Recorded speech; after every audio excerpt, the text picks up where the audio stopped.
MSNBC. How to lose $100 million in 90 days. Well, the new cabinet convenes for the first time today with a big budget challenge ahead. And new this hour, the president at Langley, CIA headquarters. He's meeting with America's top spies just days after making some of them angry with a public release of top secret interrogation methods. And here's a question. What is this guy, not this guy, another guy coming up, doing? Despite the wig, this protester is not clowning around. It's all straight ahead on the New York Times special edition, the first 100 days. Good afternoon to you. I'm Tamron Hall, live at MSNBC headquarters in New York. And I'm John Harwood from the New York Times and CNBC in Washington, D.C. Well, John, we want to start off with the big news. In less than a half hour, President Obama will visit the CIA to speak with leaders and employees. This comes on the heels of newly released Bush administration memos on torture. The New York Times reports interrogators used waterboarding, which simulates drownings, hundreds of times on suspects like Khalid Sheikh Mohammed, the admitted mastermind behind 9/11. And according to the Times, CIA officials wanted to keep this information under wraps. NBC News Justice correspondent Pete Williams is live in Washington for us. So, Pete, give us some perspective on the number of times this waterboarding technique was said to be used. Also, the president's visit. There are reports that some within the CIA are not happy with this administration's decision to release the memos. One of the legal justifications for using this technique called waterboarding, which simulates drowning and induces the same kind of panic and fear as drowning, was that it had been used on American servicemen, and therefore how could it be illegal to use on our own servicemen in training to teach them what to expect if they were ever detained behind enemy lines? How could it be legal for them but illegal for a terror detainee?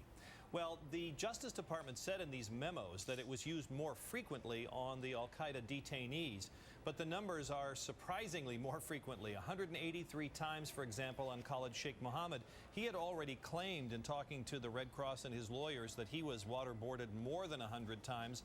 Abu Zubaydah 83 times. This all comes up in a memo that was done by the Inspector General, something we don't have, but it was quoted in these torture memos. And that's why it is of concern, is the number of times did that make it illegal torture? That's the issue here. Now, Pete, we've seen from former CIA Director Mike Hayden the criticism that this is going to be harmful to the United States. I wonder, as somebody who's covered these issues for a long time, how do you sort out what is simply embarrassing to the agency because of the frequency of the times those techniques were used, as you mentioned, and what is actually harmful to future U.S. national security interests? Well, Hayden's point is that there were in fact four former intelligence directors, four CIA former directors, as well as the current one, Leon Panetta, all asked the Attorney General and the President, don't do this, don't release this.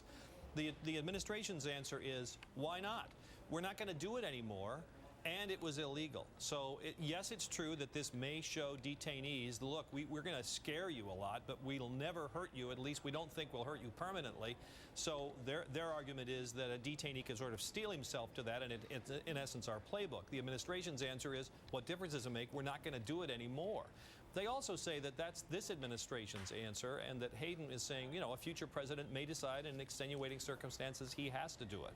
I think, frankly, the main importance of this is, does it go beyond, did the number of times the CIA do this actually go beyond the guidelines the Justice Department has? And it's, I must say, not clear from the memos. The memos say the number of times it can be done over such and such a period, and all of that in any 30-day period. And they say it happened 83 times in August, but it's possible that there were two 30-day periods that overlapped within August. So you can't really tell looking at the memo, but it's going to be a fresh question, I think, for people to say, number one, what were the Justice Department lawyers thinking of when they set these guidelines? And number two, did the total number of these waterboardings go so far beyond the limits that it amounted to torture? And Pete, we want to get you to give us this update. Big news now regarding the surviving Somali pirate who was a part of the group that took Captain Phillips hostage. Well, we've been reporting all along that he would come to New York to face the charges. The federal government could bring him anywhere, in essence, in the U.S. to face these charges. They've decided to do it to New York, and he'll be arriving, we believe, within the next, say, 12 to 24 hours, and we expect that he'll appear in federal court in Manhattan tomorrow to face the charges. Now, Tamron, one question here is, how old is he? Right. That's important to know, because if he's a juvenile, he'll be tried in the federal courts in an extremely rare situation of a juvenile court. but it's the guess of the investigators that he's 19 based on interviews with his family members and some other sources. All right, Pete, thank you very much for the update on those two big stories. Thank you. You bet. Now, Tamara, President Obama has just emerged from his first full cabinet meeting since taking office, and he made it clear he brought his budget knife with him. The president asked his secretaries to come up with roughly $100 million worth of cuts over the next 90 days. Not all that much in a huge multi-billion-dollar budget, but he admitted that won't be enough. I'm very pleased about the work that we've done, but we've got more to do. And one of the things that everybody here is mindful of is that as we move forward, dealing with this extraordinary economic crisis, we also have a deficit, a confidence gap when it comes to the American people. And we've got to earn their trust. Now, NBC's Mike Vaquera is live at the White House. Now, Mike, you and I both know, having covered many budget debates on the Hill, that $100 million is chump change, even though it sounds like a big number to most Americans. So what's the point of this? Is it all symbolism? Well, I think we should put it in context. You know, all the anxiety around the country, the tea parties that we heard of last week, people very anxious about the amount of money that's being spent, $787 billion for a stimulus, $700 billion for a TARP fund, $400 billion for a spending bill, all what people are calling pork in that spending bill.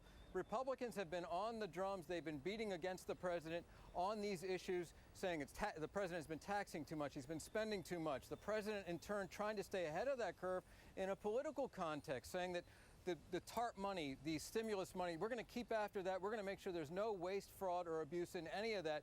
So today, part of a piece with that, $100 million over 90 days, you're right, John, that's peanuts. That's not even a raindrop here in Washington today. But what they're saying now at the White House, after being challenged on this, was Robert Gibbs at the briefing that's still ongoing right now, is saying, first of all, in Washington, only in Washington would $100 million count as nothing. He was immediately challenged on that. Past statements referring to $8 billion, for example, that's being spent on high-speed rail. That's just a down payment, representing it just a few weeks ago is not that much money. So he backtracked a little bit. He said, look at what the president has done in terms of student loan efficiencies, cutting out the middlemen. Look at what he's trying to do in terms of administering Medicare. This is all part of a piece that the administration is trying to cut the inefficiency and waste out of government, while at the same time investing billions upon billions of dollars in some of these programs in health care and in energy, John. NBC's Mike Vaquera live at the White House. Thanks so much for being with us. Certainly. All righty.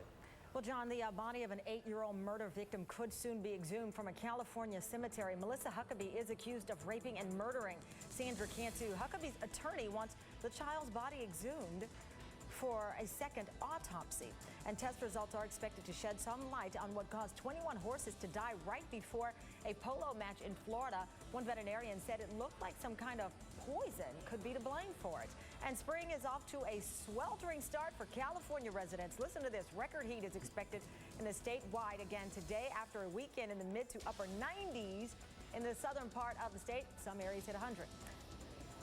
Now, Venezuelan President Hugo Chavez has been a harsh critic of the United States, but that didn't stop him from offering warm greetings and gifts to President Obama during the Summit of the Americas.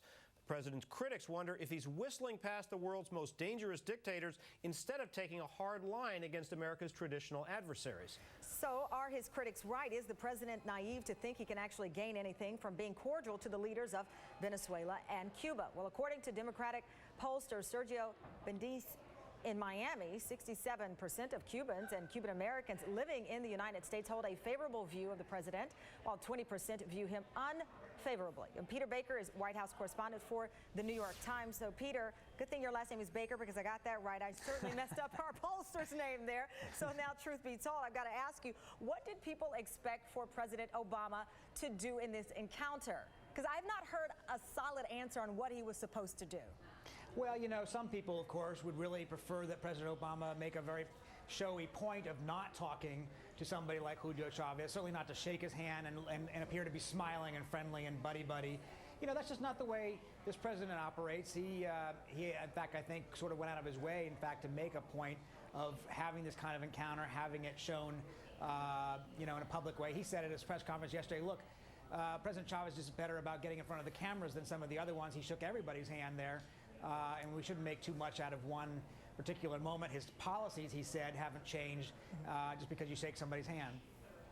Peter, I'm struck by these numbers in that poll by Sergio Bendixen, which is you can now read about on nytimes.com, showing that 2/3 of Cubans have a favorable view of Barack Obama and also favor the lifting of restrictions on travel and remittances. Part of that is a generational shift. I wonder how much you think the White House is counting on that to ease the way and reduce some of the backlash that we might think in a previous, under a previous president might result from somebody who loosened things up with Cuba a little bit.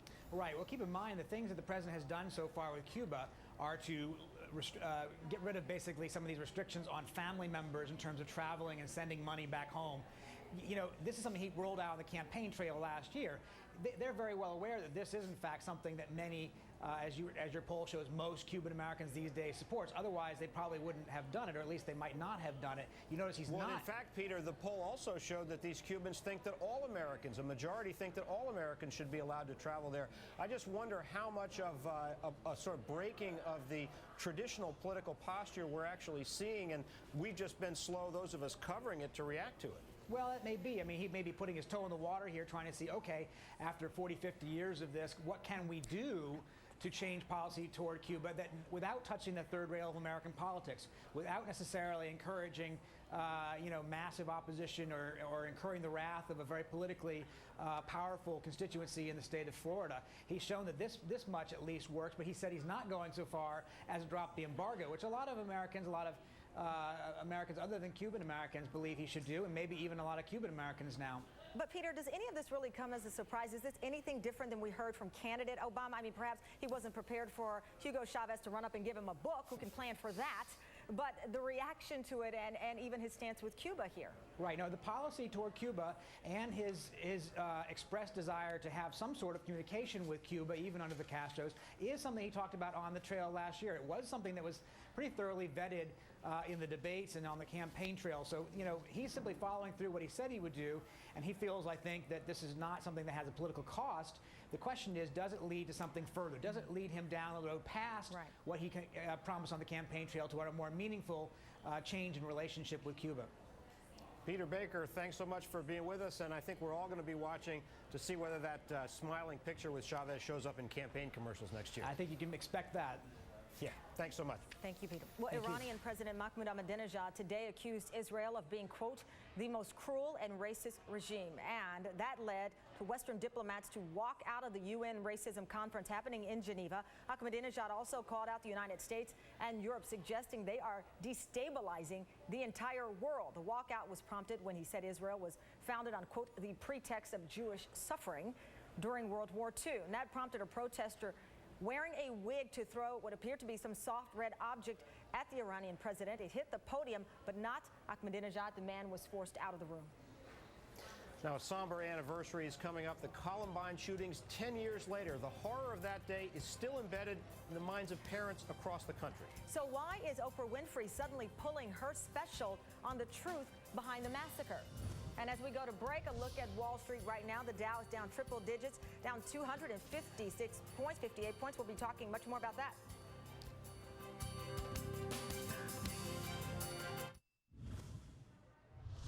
Got a market alert for you right now on MSNBC. You see the Dow down triple digits, 260 points. This despite some good news from Bank of America, the fourth bailout bank, saying that they've made a decent profit here. So we'll keep an eye on this as well. Well, those lower stocks are discouraging to some, but as Tamara said, there is good news surrounding the banking sector. Bank of America has posted strong first quarter profits, surpassing analysts' expectations.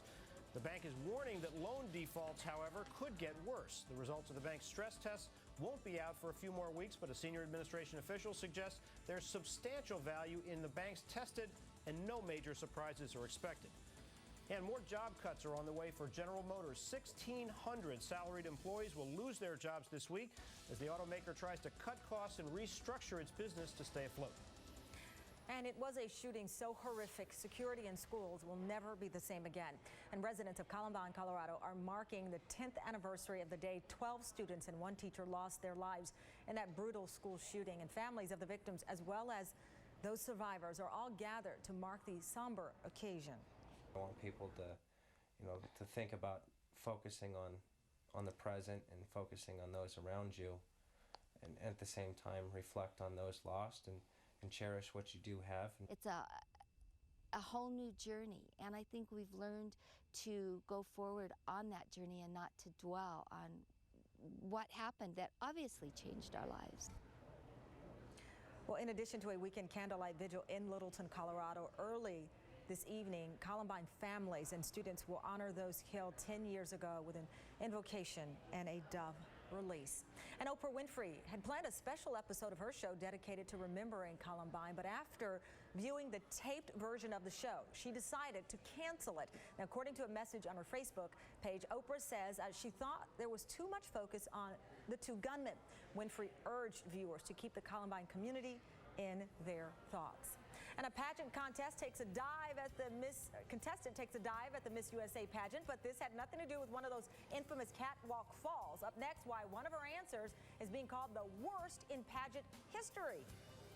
Plus, every day, tons of mail pours into the White House. So how do they get the president's eye? There are ways to get your letter read. That's next on the New York Times edition on MSNBC.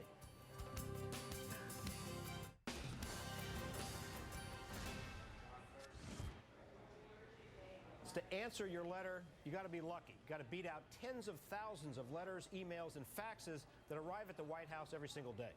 So the director of the White House Office of Correspondence chooses 10 letters each day that go straight to the president. So how do you get your letter noticed? Do you draw happy faces on it? What do you need to do? Ashley Parker is from the New York Times. She joins us now. So Ashley, good to see you. Good to see you. Thanks for having me. Thank you. So talk to us a little bit about the process, how you choose the letters, how are they chosen, I should say, and what makes a letter stand out from the crowd? Well, the White House Office of Correspondence get tens of thousands of emails every day and tens of thousands of letters every week come in. And so Mike Kelleher, who's the director, he has a staff who sorts them all by topic and sort of calls out the best for him. And then Mike sits down at his desk every day with those few hundred, and he says what he's looking for is sort of the chill factor, letters that move you. But he also said that letters come in and they're misspelled and they have incorrect grammar and they have typos, but that's sort of not a problem because those are real letters from real people, and that's what the president is looking for. What do you know about what this compares to what previous presidents have done? Have they also had a sifting device that culls these huge volume of letters and get a few to the president, or have they just not done that?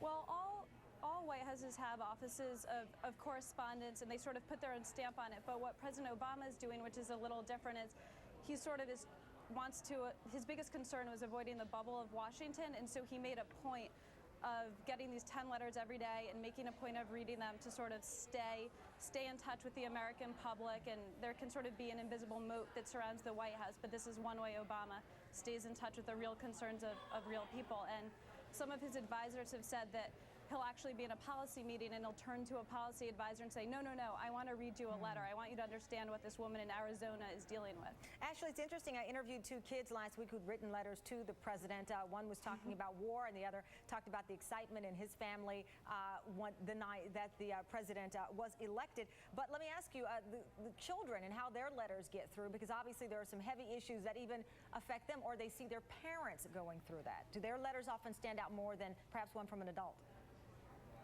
They do, actually. Mike was telling me he was sort of excited. He was able to sneak an 11th letter in. He got this packet of crayon drawings from a kindergarten class, all giving President Obama advice on his first day in office. And you know, it caught Mike's attention because it was crayons and drawings and it was from kids, and he sent that to the president, but he was sort of proud that he had only counted it as one letter, but it was actually half a dozen kids. Interesting backstory there. All right, Ashley, thank you very much. And with the president back from his whirlwind foreign tours, it's time to refocus on the home front. Up next, how the commander-in-chief is choosing his battles in the race to change policy. Plus, dramatic video of yet another, can you believe it, pirate raid at sea. Interesting information on what happened to these pirates. You're watching MSNBC.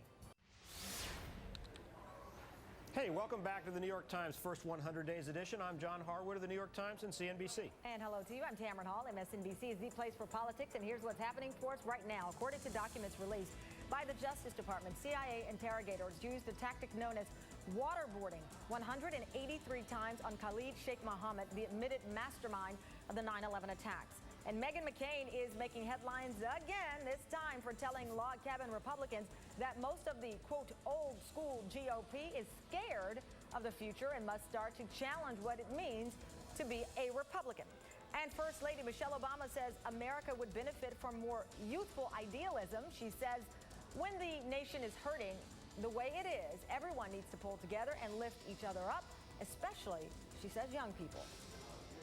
Now, Tamron, politics is all about picking your battles. For President Obama, that means deciding what to fight for and what to leave for another day. But will his desire to compromise mean giving up on some of his most ambitious policy initiatives? Is that good policy or smart politics that's driving the president's decisions on which fights to take on? Jackie Calms is national correspondent for the New York Times. Jackie, you wrote about this over the weekend, and I got to ask you, half the people are complaining that Barack Obama is trying to do too much. Your story raised the possibility that, oh, maybe he's giving in too easily. Don't his critics have to figure out which thing they're going to complain about? Right, and if he's overreaching or if he's not doing enough. Or he's underreaching. Yeah, you know, you look at these things as any president approaches their first 100 days, and there have been some, you know, key retreats or you know, I don't know, giving up on a couple of things that really stood out and have caused people to wonder, well, if he's willing to fold on this now, what about the big things coming up?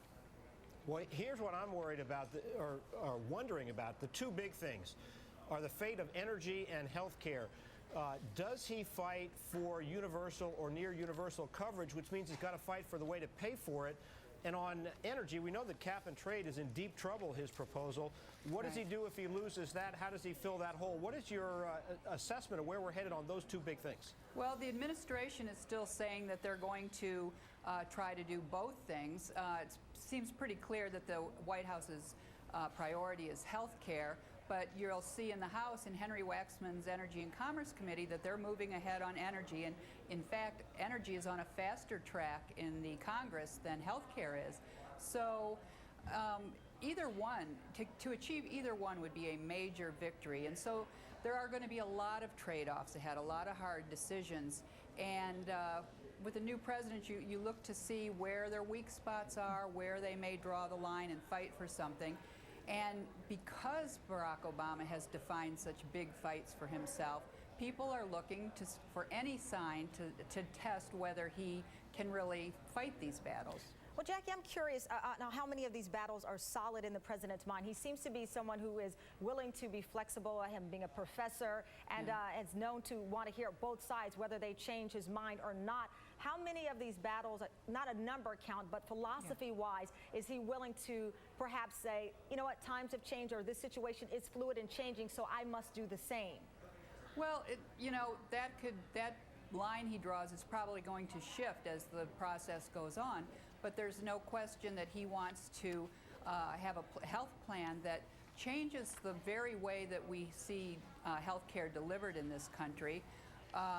Whether there's a public, big test is whether there's a public plan to, in effect, compete with the myriad private insurance plans, and just how many of the 46, 47 uninsured Americans will get coverage in the end from this. But the biggest question of all is, how does he pay for that? And that's one of those early retreats we've seen him make. He hasn't given up altogether, but he proposed to limit the deductions that the wealthiest taxpayers can take to the 28% level. And that covers their mortgage interest payments, but their state and local taxes and charitable contributions. So you get opposition from both states that have high state and local taxes, but a raft of charitable organizations.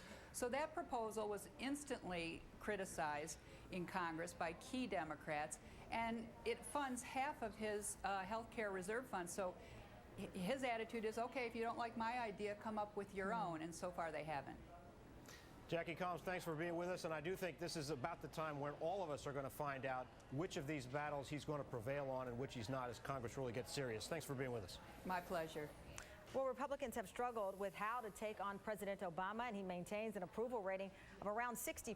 So, John, for your column, you talked to one prominent GOP activist who thinks the right strategy is turning up the heat by labeling the president something pretty interesting, John. I'll let you take it from there. Well, this is Saul Anuzis, who is the former chairman of the Michigan Republican Party. He was a serious candidate to become the national chairman of the Republican Party. He has taken, Tamarin, to calling Barack Obama's domestic agenda economic fascism. Now, that's a very strong word that we don't often hear in American politics, and his thinking is that you've got to do something that grabs the American people by the lapels and explains the stakes in what's going on. What I found in talking to people, Tamarin, was that other Republicans think, you know, you turn up the heat so much rhetorically, you may turn some people off who think you're exaggerating, that you're using a term that doesn't really fit, and they might just tune you out. Right, and that makes me go back to something that Meghan McCain said about the GOP being old school, if you will. I mean, if you're looking at some of the younger voters who certainly helped the Obama team with his campaign early on and even right on into the presidency, would they relate to those certain terms, as you saw with the Republicans bringing up socialists during the election? Well, certainly younger voters, I think, Tamarin, have a much lesser appreciation for the import of that term than older people who lived through World War II, right, when the United States was at war with fascist powers. I think the real question is, what happens to political independence? And the problem for Saul Anuzis and other Republican strategists is 60% of those like the job President Obama is doing right now. So what can you say to try to get their attention and get them to look at what Barack Obama is doing and say, hey, big government's one thing, but this is way too big. They haven't figured it out yet. A lot of support for this strategy of fascism? No, I wouldn't say so. I talked to people like Larry Kudlow, our colleague, who comments a lot and criticizes Obama a lot on CNBC. He says, I'm not going there. That word doesn't fit. Tony Fabrizio, the pollster, said this is simply going to turn people off.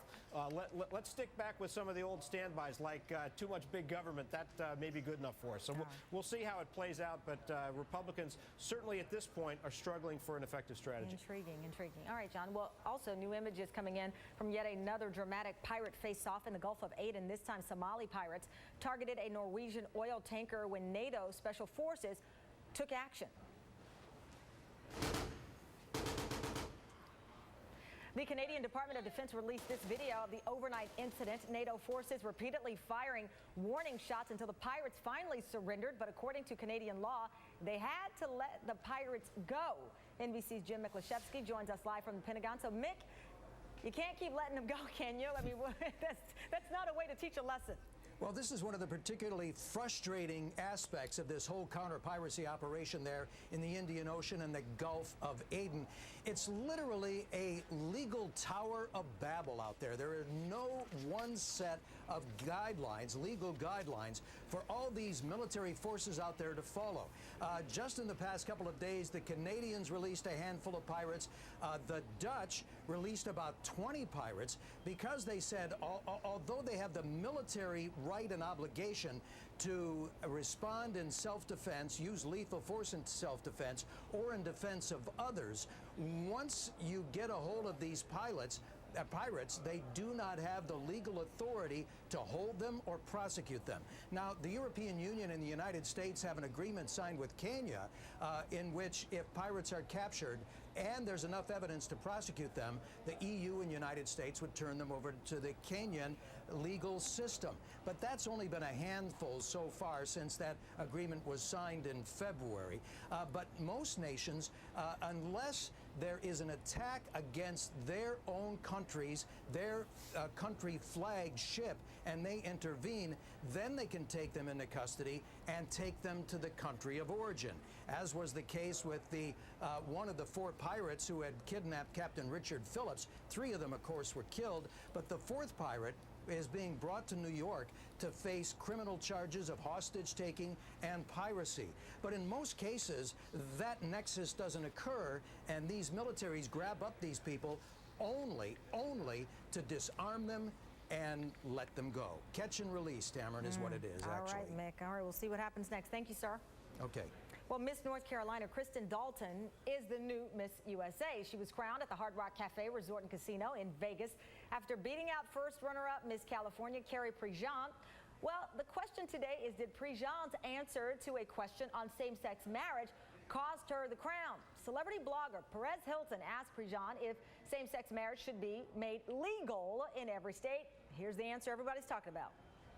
In my country and in my family, I think that I believe that a marriage should be between a man and a woman. No offense to anybody out there, but that's how I was raised, and that's how I think that it should be between a man and a woman. So the audience responded with a mix of boos and cheers, and on his blog following the ceremony, Perez called Prejean's response the worst answer in pageant history.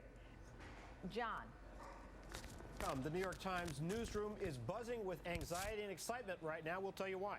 Plus, back to business on Capitol Hill. What will Congress tackle first? This is New York Times Special Edition. First, 100 days only on MSNBC.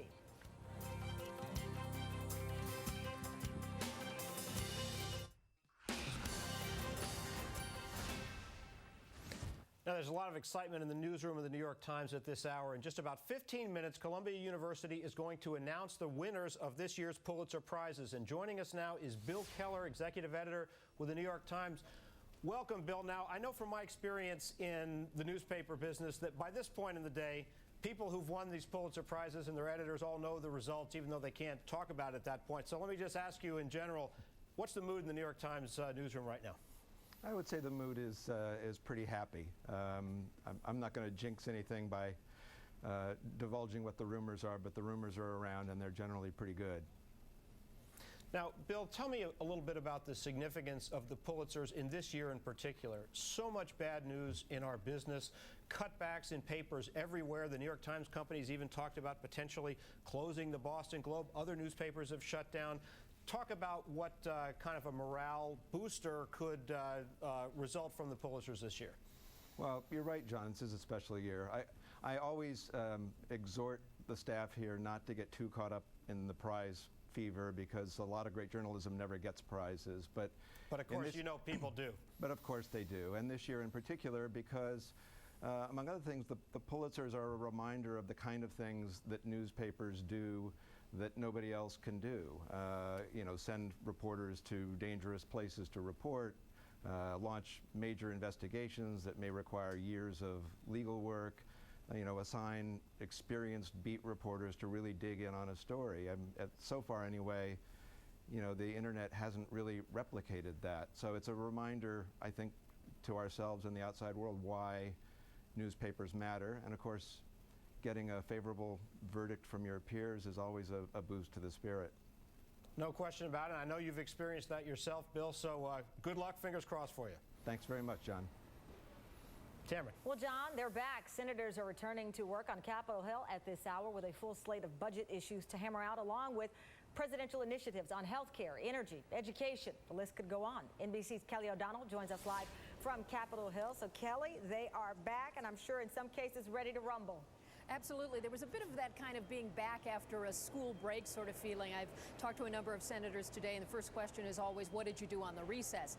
And for many of them, there was travel to their districts or travel abroad, those fact-finding missions where they visit places like Iraq and Afghanistan. That was the case for the Republican leader in the Senate, Mitch McConnell, and he's been talking about that on the Senate floor so far. The Senate Majority Leader, Harry Reid, laid out some of what they hope to accomplish in the days ahead.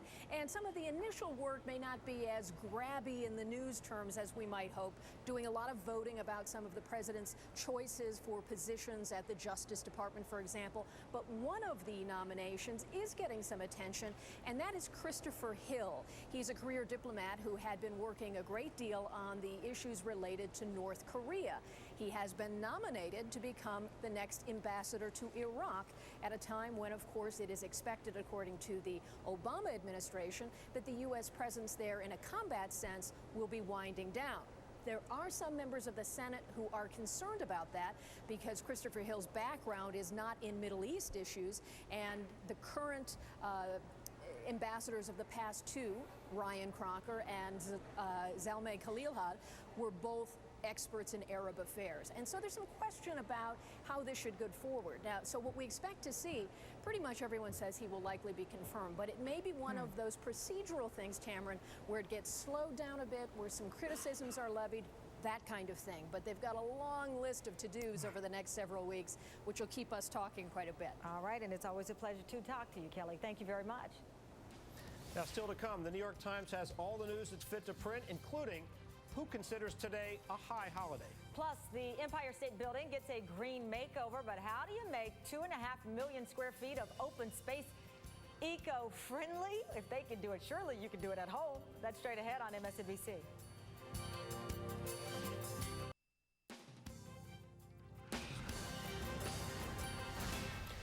Now, this is the New York Times Hour on MSNBC, and here's some of the news that's fit to print. So first up, it may not be fit to smoke legally, but those who want to legalize marijuana will be lighting up across the country in their annual observance of what High Times magazine calls a, quote, high holiday. The ritual started back in the 70s when teenagers in California vowed to smoke pot every day at 4:20.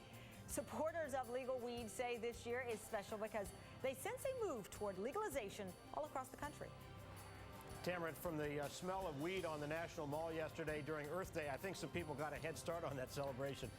But look, speaking of celebrations, the repressive regime in Myanmar is looking the other way today as that nation celebrates the traditional New Year's Water Festival. How unusual is this? The government in Myanmar typically enforces a ban on gatherings of 10 people or more, with the exception of today, when people are free to party in the streets. And finally, playing the heavy is taking on a new meaning for Hollywood's leading men. No one is exactly sure why, but everyone from Leo DiCaprio to Russell Crowe has shown up with a few extra pounds in recent movies. Some say it's because fewer actors smoke nowadays, while others say the audience is less likely to notice because, well, you've seen those super huge tubs of popcorn. Haven't you? I thought they were less likely to notice because it doesn't seem men are scrutinized for their weight as much as women. Well, that's true, but maybe these guys are getting in character, too. They got fat characters. P-H-A-T, not F-A-T. It's not nice. There you go. All right, John. Well, it's Green Week on the networks of NBC Universal, and are you doing your part to save the environment? Maybe just a little. Well, one of the biggest landmarks in New York City is taking a huge step to go green. The Empire State Building is spending $20 million to become energy efficient, and joining us from New York is Maria Navarro, New York Times environmental writer and the author of the new book, Green Wedding Planning, Your Eco-Friendly Celebration. Thanks so much for joining us. Let me ask you, I mean, obviously, if the Empire State Building can do this, this should kind of shame all of us into maybe one thing, maybe putting a plant in your apartment, whatever. Well, you know, it's 102 floors, 6,500 windows, 73 elevators. But, you know, frankly, all they're doing is stuff that your average homeowner would do when they think about conserving energy, which is adding insulation behind radiators and adding to the windows and conserving light. And it's really just on a much bigger scale, but it's not that complicated. Mia, if I could shift gears just for a second, I hope you don't mind if I plug your book again. Tell me about whether or not, now that we come to wedding season, sorry, have we lost Mia? Yeah, we've just lost her now. Yeah, we can certainly talk about green. John, our producer, says, can we talk about green? I'm like, certainly, green is universal.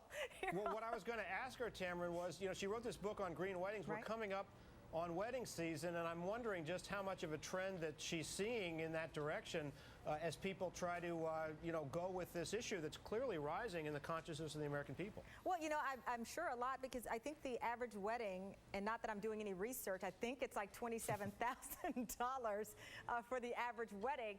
So you figure... You heard me with that number, Tamara, and I got $3. You got $3.